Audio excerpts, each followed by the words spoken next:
الحمد لله نحمده ونستعينه ونستغفره ونؤمن به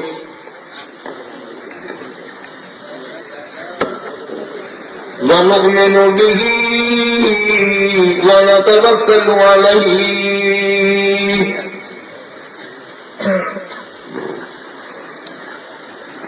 ونعوذ بالله من شرور أنفسنا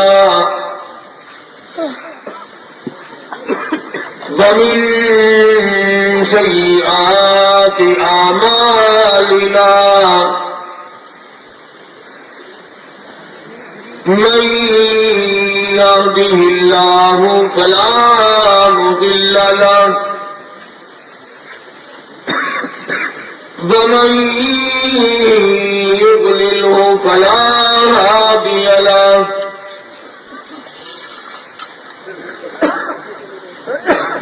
ونشهد أن لا إله إلا الله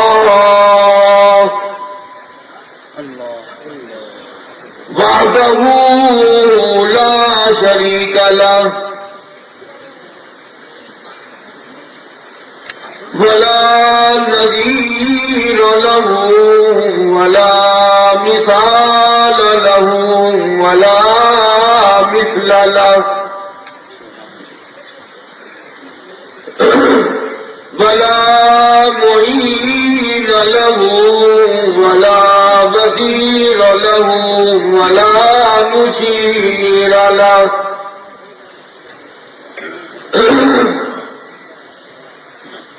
ونشهد أن سيدنا وسندنا ونبينا وشفيعنا وهادينا ومرشدنا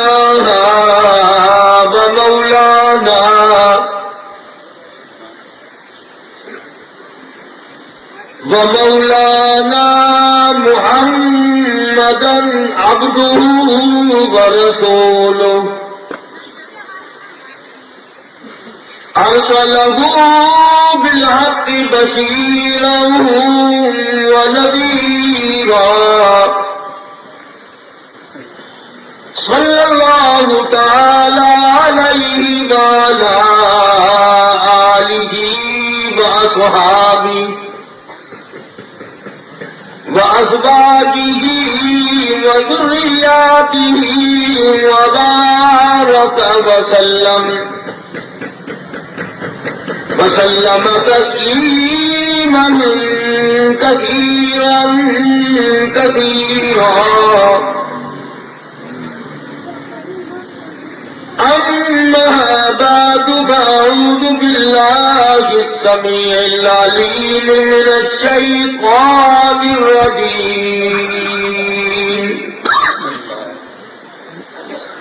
بسم الله الرحمن الرحيم.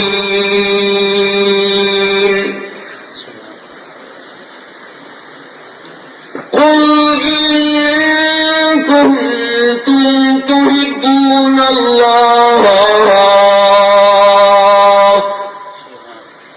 فاتبعوني يحببكم الله ويغفر لكم ذنوبكم والله غفور رحيم. قل أطيعوا الله والرسول فإن تولوا فإن الله لا يحب الكافرين.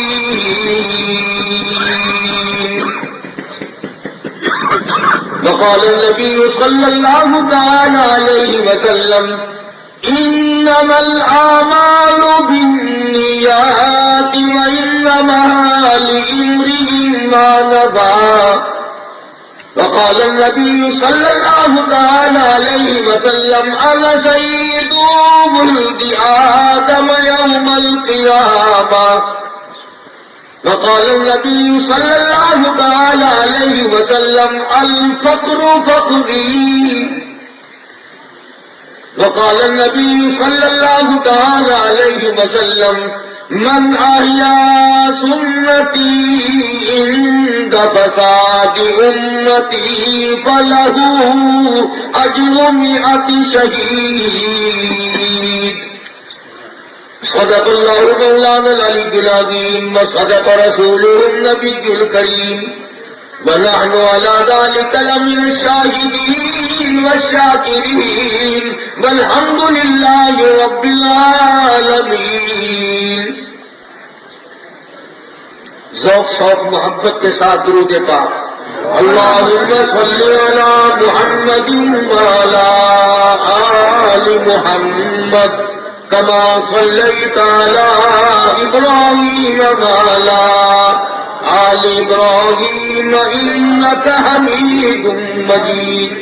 اللهم بارك على محمد وعلى آل محمد كما باركت على إبراهيم وعلى آل إبراهيم إنك حميد مجيد. گزشتہ جو میں ہے سورت یاسین میں قرآن کریم میں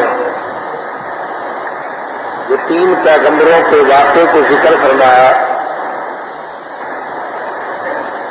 اس کو عرض کرتے ہوئے عرض کیا تھا اللہ کا نام بہت بڑی دولت ہے، بہت بڑی عظمتوں والا ہے پروردگار عالم. اس مالک کی جتنی تعریف کرو اتنی تھوڑی ہے جس نے سارا جہان بنایا ہو. اس خالق کی جتنی تعریف کرو اتنی تھوڑی ہے وہ ہے کہ جس نے تمام نظام عالم کو چلایا اور بنایا اور تمام کو کھلانے پلانے کے قادر ہے. کسی کو بادشاہ بنا دیا، کسی کو فقیر بنا دیا، کسی کو سونے چاندی کے اندر مشغول کر دیا اور کسی کو فرمایا کہ تو میرا نام جپتا رہے، ہر وقت تیری زبان ہو، میرا نام ہو، تیرا پیٹ میں بھرتا جاؤں گا.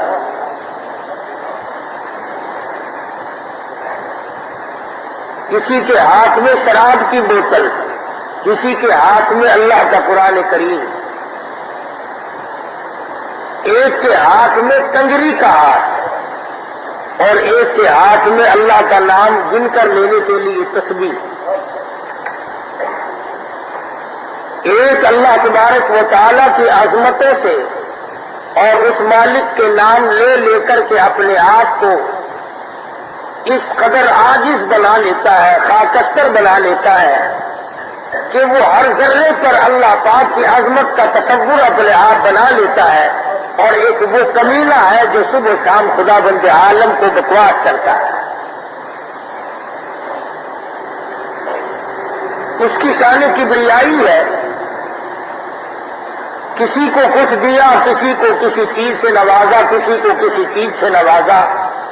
کون ہے جو اس کے سامنے دم مارے؟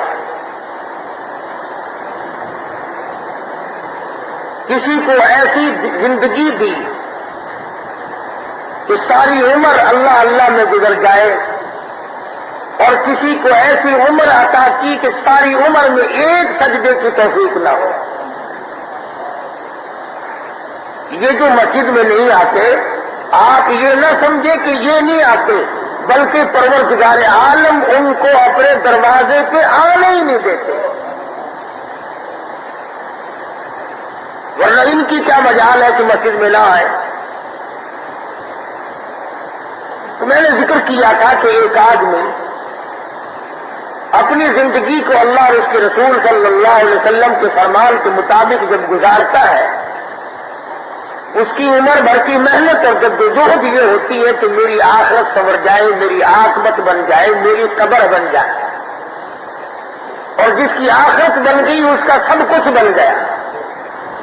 وہ آج ہمیں یقین نہیں آتا ایک وقت آئے گا کہ یہ آنکھیں دیکھیں گی، یہ دل یقین کرے گا، یہ دماغ سوچ لے گا اور اطمینان ہو جائے گا کہ جو قرآن میں تھا وہ سارا صحیح تھا، جو میرا نظریہ تھا وہ غلط تھا۔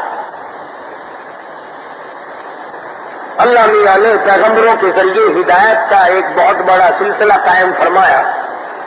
کسی پیغمبر کے ذریعے کسی قوم کو، کسی امت کو ہدایت دی، کسی پیغمبر کے ذریعے کسی کو ہدایت دی۔ ایک بہت بڑا سوال ان آیات میں حل فرمایا خداوند کریم نے، جن کی آج میں نے تلاوت کی۔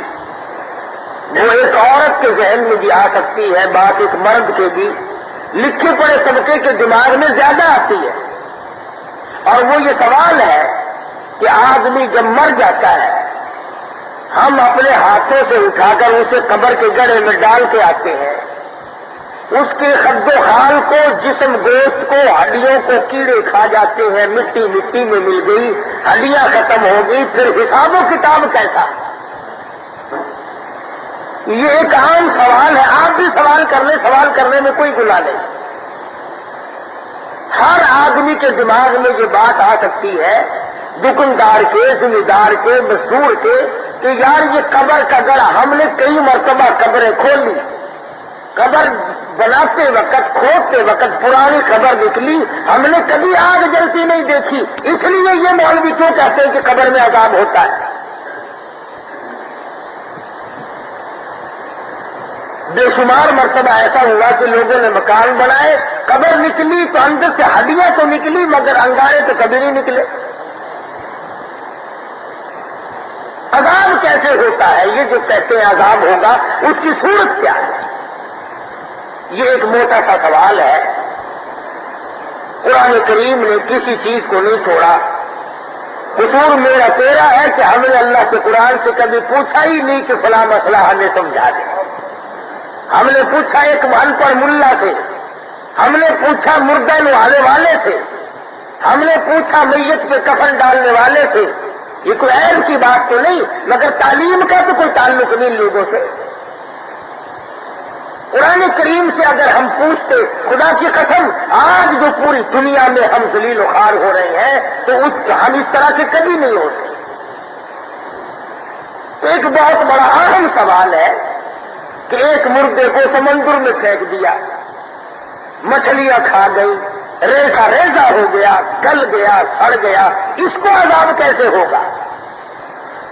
ایک آدمی جل جاتا ہے، سڑ جاتا ہے، بالکل اس کا ریزہ ریزہ ہو گیا، جل کر پنگل کر راکھ بن گئی، اب حساب کتاب کیسا، اور اب عذاب قبر کیسا، اور آخرت کیسے، اور قیامت کیسے؟ یہ ایک عام سوال ہے۔ اللہ سبحانہ و تعالیٰ نے یہ سوال و جواب نقل کر دیے، اور سوال کیا ہے سیدنا ابراہیم علیہ السلام نے۔ خلیل اللہ ہے، اللہ کے برگزیدہ بندے ہیں، جلیل القدر پیغمبر ہیں، خود بھی نبی، بیٹا بھی نبی، پوتا بھی نبی، پروتا بھی نبی، ہزاروں انبیاء کرام کے جد امجد ہے ابراہیم علیہ السلام۔ سیدنا ابراہیم علیہ السلام نے اللہ میاں سے سوال کر دیا، وَإِذْ قَالَ إِبْرَاهِيمُ،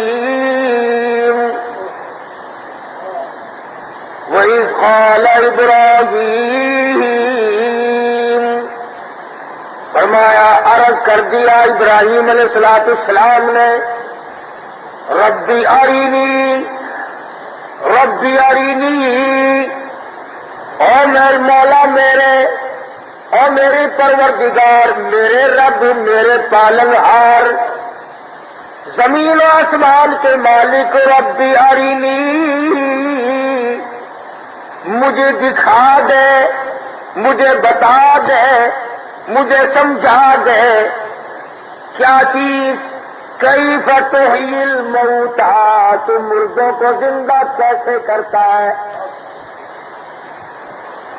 مردوں کا حساب و کتاب کیسے کرے گا، ان کے اعضاء کو کیسے جوڑ لے گا، کھال کی مٹی بن گئی، گوشت کی مٹی بن گئی، آنکھ ناک زبان کو کیڑے کھا گئے، ارے تمام چیزیں ختم ہو گئی، اب ان کو زندہ کیسے کرے گا؟ ربی ارینی کیف تحیی الموتى، اور مالک میرے مجھے دکھا، مجھے بتا، مجھے یقین دلا، میں مانتا تو ہوں، تیرے حکموں کی بجاوری کرتا ہوں، اور مجھے یقین بھی ہے، مگر میں آنکھوں سے دیکھنا چاہتا ہوں۔ ربی ارینی کیف تحیی الموتی،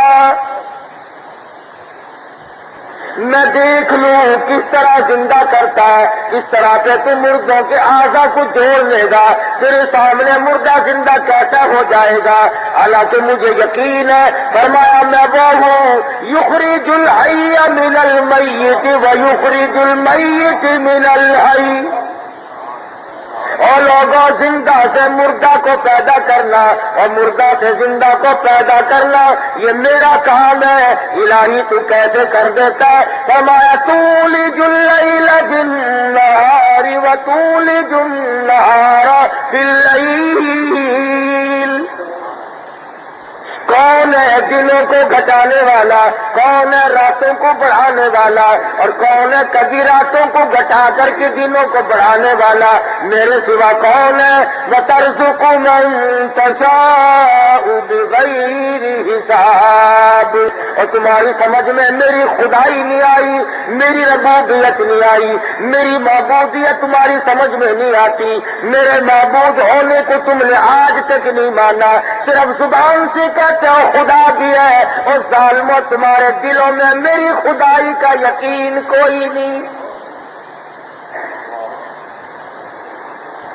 جب بھی موقع آتا ہے تم برگشتہ ہو جاتے ہو، تم فوراً چکر کاٹ جاتے ہو، تم فوراً ہیلے وسیلے بنا لیتے ہو، تم فوراً کہنے لگ جاتے یہ بھی تو خدا کے بندے ہیں، ان کے بھی اختیار میں کچھ نہ کچھ ہے۔ کبھی علی کو مشکل کشا کہتے ہو، کبھی حسین کو مشکل کشا کہتے ہو، تمہیں شرم نہیں آتی؟ ادھر حسین کا سارا خاندان ذبح بھی کراتے ہو، ادھر مشکل کشا بھی بتاتے ہو۔ تم اپنے بچوں کو کبھی چوٹ نہ لگنے دو، حسین اچھا مشکل کشا ہے، سارا خاندان ذبح کرا دیا مگر بولا تک نہیں۔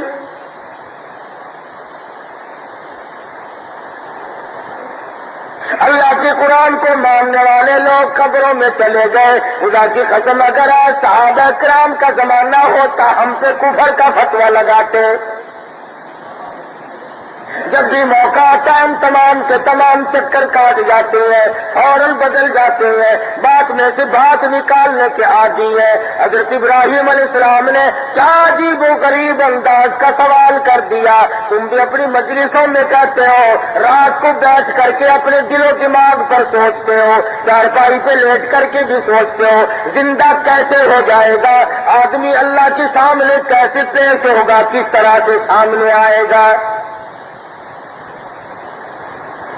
فرمایا وَإِذْ قَالَ إِبْرَاهِيمُ رَبِّ أَرِنِي كَيْفَ تُحْيِي الْمَوْتَىٰ، اور میرے رب اور میرے پروردگار مجھے دکھا، میں دیکھنا چاہتا ہوں مردے کو کیسے زندہ کرے گا، کیسے زندہ کر لیتا ہے مردے کو۔ اللہ سبحانہ و تعالیٰ کا انداز تو دیکھو، پہلے ہی بات شروع نہیں کی، جو میں نے ابھی بات کہی ہے اللہ میاں نے قرآن میں اس کو بھی نقل کر دیا۔ میں نے کہا نا کہ ہمیں یقین نہیں، اللہ میاں نے حالانکہ خلیل اللہ کے دل کی کیفیت سے واقف ہے، سر پہ تاج نبوت اڑا رکھا ہے، خلیل اللہ عظمتوں کا مالک ہے، لیکن اللہ میاں نے اگلی بات شروع نہیں فرمائی، فرمایا قال اولم تؤمن، اور میرے خلیل کیا تجھے یقین نہیں، کیا تجھے یقین نہیں؟ اللہ میاں نے سب سے پہلے وہ رگ پکڑی ہے جو ہر ایک کے پاس ہونی چاہیے۔ جب تک میرا تیرا یہ ایمان نہ بن جائے، جب تک میرا تیرا یقین نہ بن جائے، جب تک ہم سب کا یہ یقین نہ بن جائے، اللہ پاک مردے کو جوڑ کر اس سے حساب و کتاب کرنے پہ قادر ہے، اس وقت تک ایمان مکمل نہیں۔ فرمایا قال اولم تؤمن، اور میرے خلیل کیا تجھے میری ذات پر اعتماد نہیں، یقین نہیں؟ تم نے جو سوال کیا ہے کیا تیرے دل میں میں اس قابل، جو خدا ابتداً کسی چیز کو بناتا ہے وہ دوبارہ نہیں بنا سکتا؟ جس نے انسان کو جو ایک گندے پانی کے قطرے سے آدمی کو بنانے پہ قادر ہے، وہ بنے بنائے آدمی کو ختم کر کے دوبارہ بنانے پہ قادر نہیں؟ فرمایا یاد رکھ تو ایسی شے تھی، ایسی چیز بنی ہوئی تھی، باپ نے بھی نفرت کی، ماں نے بھی گندگی سمجھ کے دھویا۔ حین من الدہر لم یکن شیئا مذکورا، ایک وقت تجھ پہ ایسا گزرا، تیری ایسی حالت تھی، تو ایسا نطفہ تھا، تو ایسے گندے پانی کا قطرہ تھا، نام لیتے ہوئے بھی شرماتے تھے۔ فرمایا من ماء مہین، ذلیل پانی سے میں نے کتنی خوبصورت تیری شکل بنا دی۔ جو خدا گندے پانی کے قطرے سے ایسی سونی بہترین شکل صورت بنا سکتا ہے، اور میرے پر یقین کرو میں دوبارہ بھی بنا سکتا ہوں۔ فرمایا رب ارنی کیف تحیی الموتى، اور میرے پروردگار مردے کو کیسے زندہ کرے گا، کیسے جوڑے گا، کیسے بنائے گا؟ مچھلیوں کے پیٹ میں چلا گیا، سمندر میں ریزہ ریزہ ہو کے مل گیا، آگ میں جل کر خاک ہو گیا۔ رب ارنی کیف تحیی الموتى، کیسے زندہ کرے گا، کیسے ان ریزوں کو جوڑے گا، کہاں سے اٹھا کر کے لائے گا؟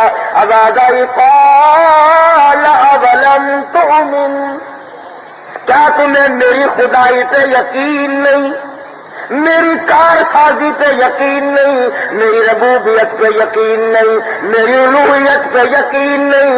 میری عزت کی قسم، مجھے اپنے جلال کی قسم، میں سب کچھ کر سکتا ہوں۔ اور فرمایا قال اولم تؤمن، میرے خلیل کیا تجھے یقین نہیں؟ قال بلا، ہاں ہاں میرے رب یقین تو بڑا ہے، ولکن لیطمئن قلبی، میں اپنے دل کا اطمینان چاہتا ہوں۔ مجھے یقین تو ہے، تیری ذات پہ یقین ہے، تیرے فرمان پہ یقین ہے، تیری قدرت پہ یقین ہے۔ میں جانتا ہوں کہ تو دنیا بھر کے پتے بناتا ہے، پتوں سے تنگوریے بناتا ہے، الگ الگ شیشم کے پتے کی الگ بناوٹ، نیم کے پتے کی الگ بناوٹ، سیکر کے پتے کی الگ بناوٹ، جال کے پتے کی الگ بناوٹ۔ ارے یہ ہزاروں قسم کے جو درخت ہیں، ان کے ایک ایک پتے کی بکھری بکھری الگ الگ سجاوٹ بنانے والا کون ہے؟ میرے سوا کون ہے؟ ہزاروں قسم کی پھل ترکاریاں تمہارے لیے کون بناتا ہے؟ ان کے اندر ذائقے کون پیدا کرتا ہے؟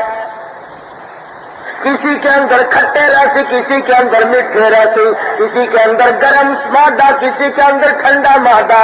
فرمایا لوگوں اور کھانے والے حیا کر ذرا بتا تو صحیح، بنایا کس نے؟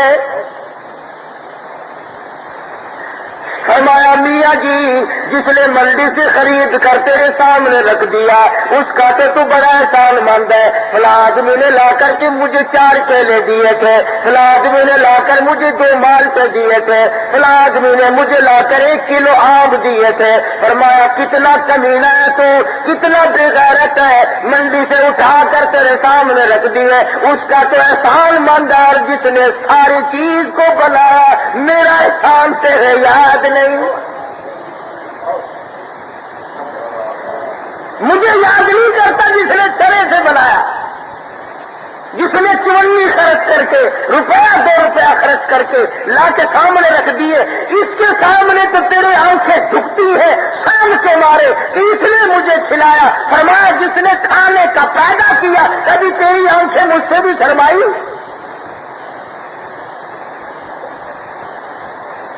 فرمایا قال اولم تؤمن، کیا تجھے یقین نہیں؟ فرمایا ولا، قالوا قال بلا، ہاں مجھے یقین تو بڑا، ولکن لیطمئن قلبی، میں تو اطمینان دل چاہتا ہوں، دل کا اطمینان چاہتا ہوں، سکون قلب کے لیے، مزید تسلی کے لیے، تشفی کے لیے، صرف دیکھنا چاہتا ہوں کرتا تو کیسے ہے۔ فرمایا میرے خلیل میرے کس کس نظام کو دیکھو گے، کس کس میری کاراگری کو دیکھو گے؟ تعریف اس خدا کی جس نے یہ سارا جہان بنایا، فرمایا میں ہوں سب کچھ کرنے والا۔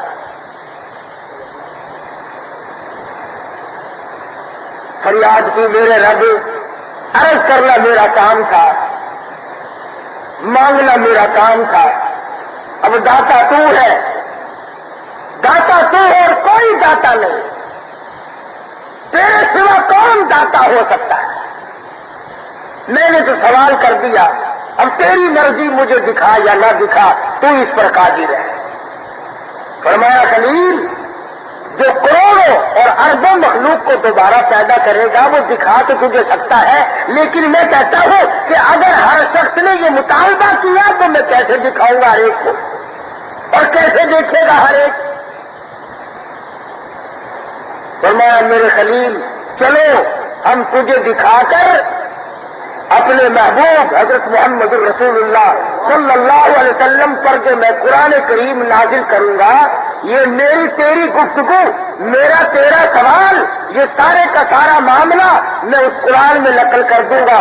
جو کلمہ پڑھنے والا ہوگا وہ یقین کرے گا، اور جو بالکل ہی شروع سے بے ایمان ہوگا وہ یقین نہیں کرے گا۔ ٹھیک ہے جی، امت کا ہی بھلا ہو جائے گا۔ بات میری اور رب جلیل کی اور خلیل کی ہو رہی ہے، نقل قرآن کریم میں اللہ پاک فرما رہے ہیں۔ فرمایا میرے خلیل آ جاؤ، آؤ جنگل میں۔ خلیل پہنچ گئے، فرمایا قال فخذ اربعة من الطير، اور میرے خلیل 4 پرندے پکڑو، الگ الگ نسل کے ہو، الگ الگ قسم کے ہو، 4 پرندے پکڑو۔ ابراہیم علیہ السلام نے 4 پرندے پکڑ لیے۔ چاروں پرندوں کو پکڑنے کے بعد پوچھا اب کیا کروں؟ فرمایا ان کو ذبح کرو۔ حضرت ابراہیم علیہ السلام نے پرندوں کو ذبح کیا، فرمایا ان کے پر اتارو، ان کا رونا اتارو، ان کا ایک ایک بال اکٹھا کر لو، ان کی چونچیں کاٹ دو، ان کے پنجوں کو کاٹ دو۔ فرمایا اب گوشت نکل آیا، فرمایا ان سارے گوشت، ان پرندوں کے گوشت کا قیمہ بناؤ، اور قیمہ بنا کر ملا جلا دو۔ تمام قیمے کو ملا جلا کر فرمایا تمام چاروں طرف پہاڑوں پہ یہ ملا ہوا قیمہ، یہ ملے ہوئے پر، یہ ملی ہوئی چونچیں، یہ ملے ہوئے پنجے اور ناخن تمام کے تمام پہاڑوں پہ پھینک دو۔ قال فخذ أربعة من الطير، فرمایا سن لے قرآن کریم قبر کھودنے والے، سن لے سمندر کے مردے پہ شک کرنے والے، سن لے جلے ہوئے مردے پہ یہ شک کرنے والے، اس کا کیا بنے گا؟ اس سے حساب و کتاب کیسے ہوگا؟ اور کافر بھی یہی کہا کرتے تھے اذا كنا عظاما نخرا، حساب نہ حساب، مٹی میں مل گیا، آج حساب و کتاب کیسا؟ تمام کافروں کی یہی بات تھی۔ قال من يحيي العظام وهي رميم، یہی بات کہتے تھے سارے کافر کہ یہ بات ہماری سمجھ میں نہیں آتی، ہمارے سامنے جلا، ہمارے سامنے غرق ہوا، ڈھونڈا نہیں ملا، مچھلیاں کھا گئی، خدا جانے کتنے جانوروں نے کھایا، ہاتھ کسی نے کھایا ہوگا، کان کسی نے کھایا ہوگا، پیر کسی نے کھایا ہوگا، یہ اکٹھا کیسے ہوگا؟ فرمایا میرے خلیل آ جا، اکٹھا ہونے کی ترکیب دکھا تجھے دیتا ہوں، بتا محمد مصطفیٰ صلی اللہ علیہ وسلم کی امت کو دوں گا۔ فما قال فخذ أربعة من الطير، ان پرندوں کو پکڑو، ان کی پروں کو جمع کرو، ان کے بالوں کو اکٹھا کرو، خوب ملا جلا دو، گوشت کا قیمہ بالکل مہین بنا دو، باریک کر دو، اور بنا کر کے چاروں طرف پہاڑوں پہ دور دور پھینکاؤ۔ فخذ أربعة من الطير فصرهن إليك ثم اجعل على كل جبل من بيتا من الطير فصرهن إليك ثم اجعل على كل جبل منهن جزءا. ان کے جزوں کو، ان کے رگ و ریشوں کو، ان کی ہڈیوں کو ملا جلا کر بالکل قیمہ بنا کر ادھر ادھر پہاڑوں پہ خود پھینک کے آؤ اور تمام کو منتشر کر دو، اور پہلے ملا جلا دو ان پروں کو بھی، اس روم بال کو بھی، ان ہڈیوں کو بھی، تمام کو ادھر ادھر پھینک مارو. اور اس کے بعد فرمایا منہم جزءا ثم ادعوہم یاتینک سایہ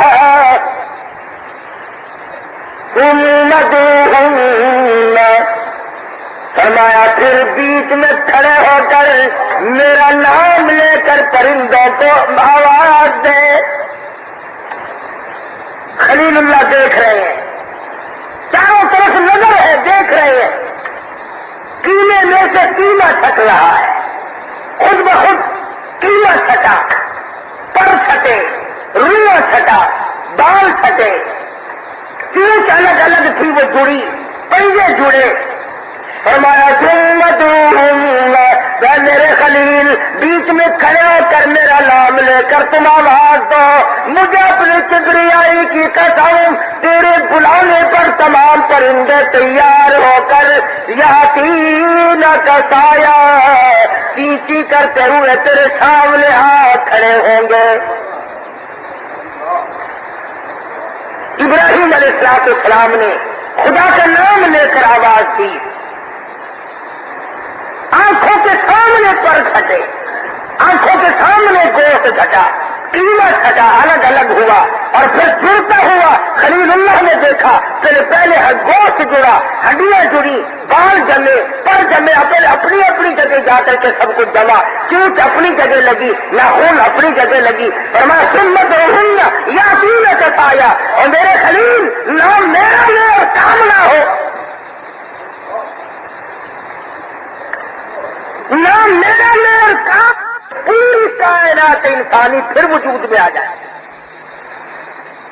چاہے کسی کو مرے ہوئے 1,00,000 سال گزر گئے، 1000 سال گزر گئے، قبر کے اوپر دیواریں بن گئی، محل بن گئے، مکان بن گئے. ایک حدیث میں آتا ہے ایک ایک قبر سے بعض ٹھکانے پر 100 مردہ کھڑا ہو، ایک ایک قبر سے 100 مردہ سامنے آئے گا. تو یہ ساری بات یقین کی ہے. آج اگر کلام پاک کے فرمانے کے بعد بھی ہمارے دلوں میں یقین نہیں تو سمجھ لو ایمان ہی نہیں. ورنہ قبر کی زندگی، اس کے بارے میں مدنی کریم صلی اللہ تعالی علیہ وسلم نے ارشاد فرمایا، ابھی دفن کرنے والوں کی جوتوں کی آہٹ قبر کے اوپر آ رہی ہوتی ہے. یہ زمین کو چیرتے ہوئے، زمین کو پھاڑتے ہوئے لکیریں موجود ہوتے ہیں.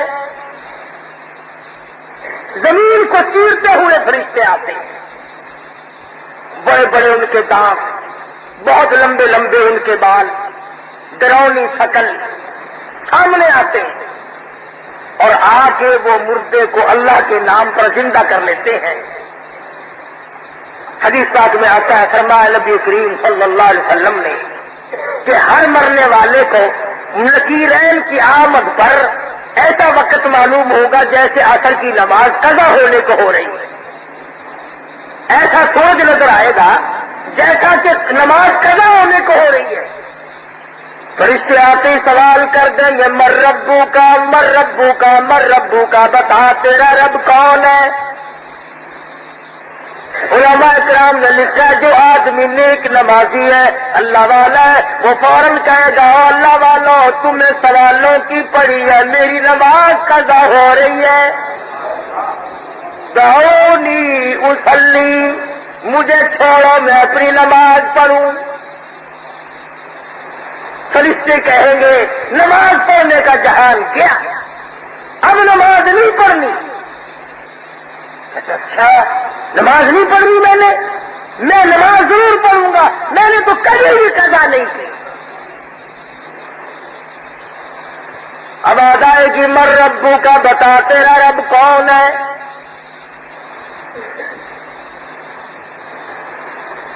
نیک آدمی، ایماندار آدمی، مسلمان آدمی نمازی جس کی آخرت اچھی ہے فوراً کہے گا ربی اللہ، میرا رب میرا پروردگار ہے جس نے مجھے پہلے پیدا کیا اور جس نے مجھے مارا اور اب پھر پیدا کیے بیٹھا ہے، وہ میرا رب۔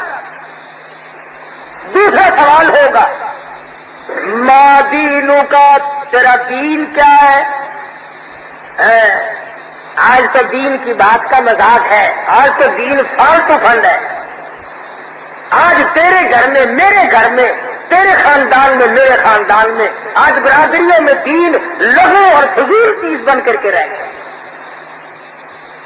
ہمارے دماغ میں یہ بات ہے ہی نہیں کہ دین کے بارے میں کچھ بھی ہوگی۔ انہوں نے چھوڑو میاں مولویوں کی بنائی ہوئی باتیں ہیں، کیا دین ہے؟ بس ٹھیک ہے، جس راہ پہ کوئی لگ رہا ٹھیک ہے۔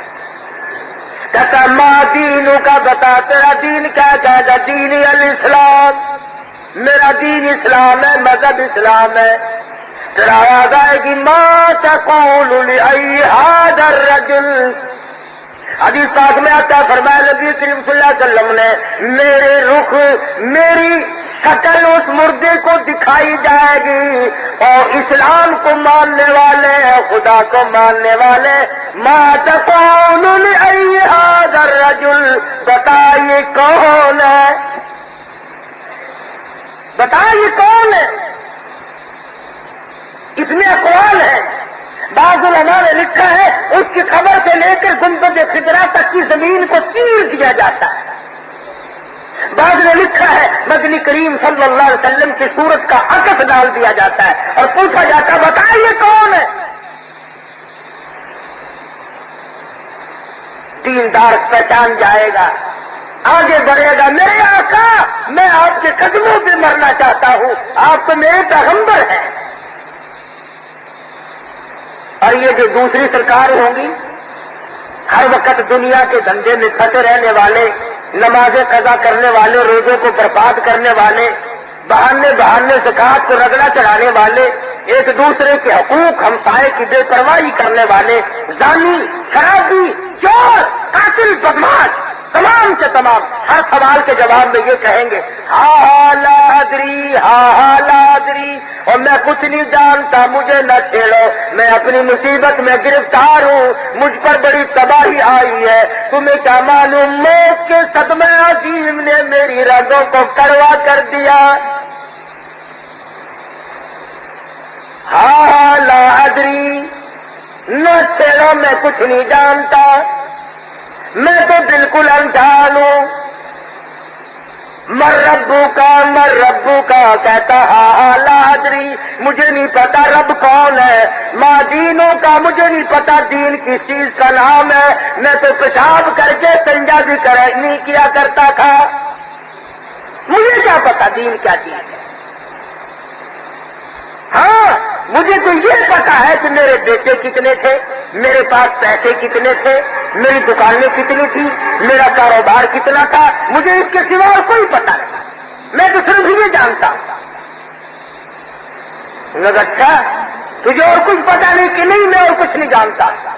حدیث میں ہے، فرمایا نبی کریم صلی اللہ علیہ وسلم نے کہ ایک گرد ماریں گے 70 گز زمین میں دس جائے گا، ریزہ ریزہ ہو جائے گا۔ حدیث میں آتا ہے اگر اس چیخ کو جاندار آدمی سن لے تو جگر پھٹ جائے، کلیجے سٹ ہو جائے۔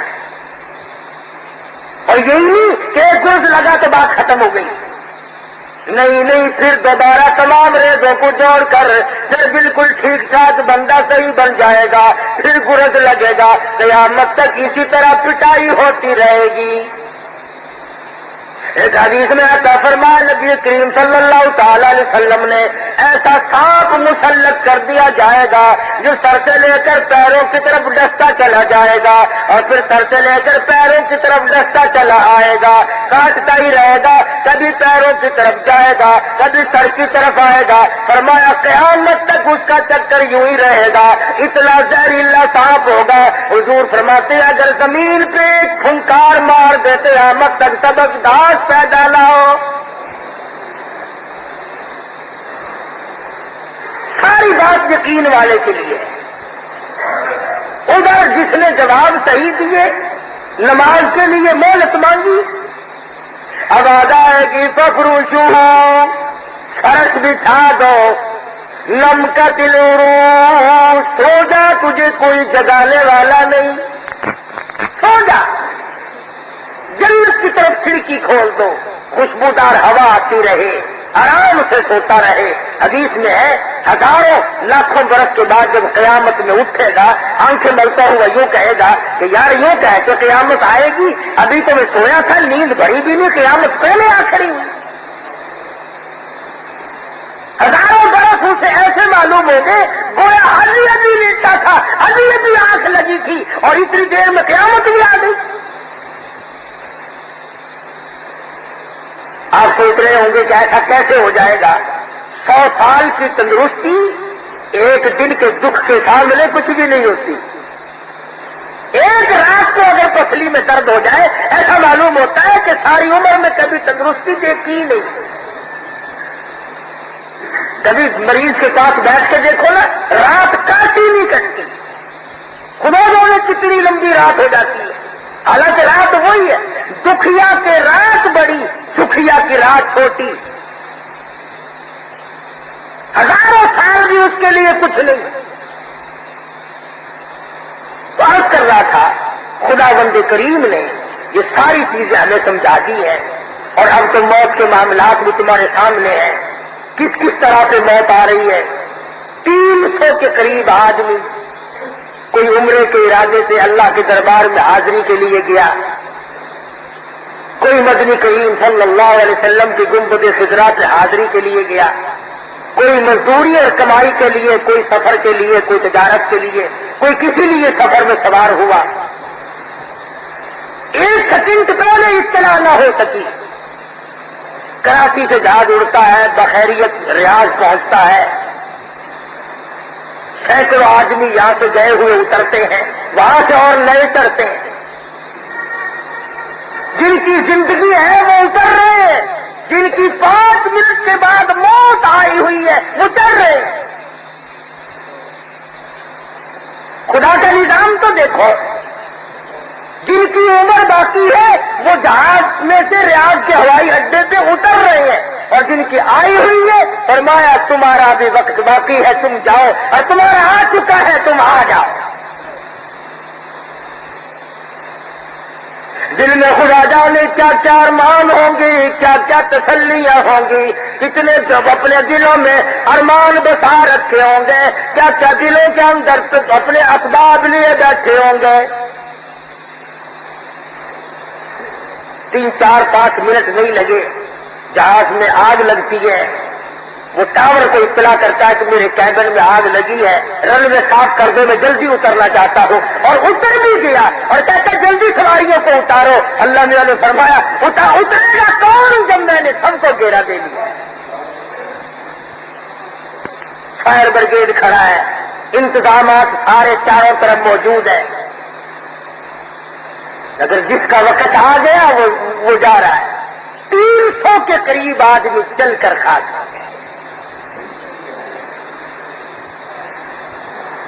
سارا جہان جل جائے ہم بدلیں گے تھوڑے ہی، کتنے ہی مر جائے۔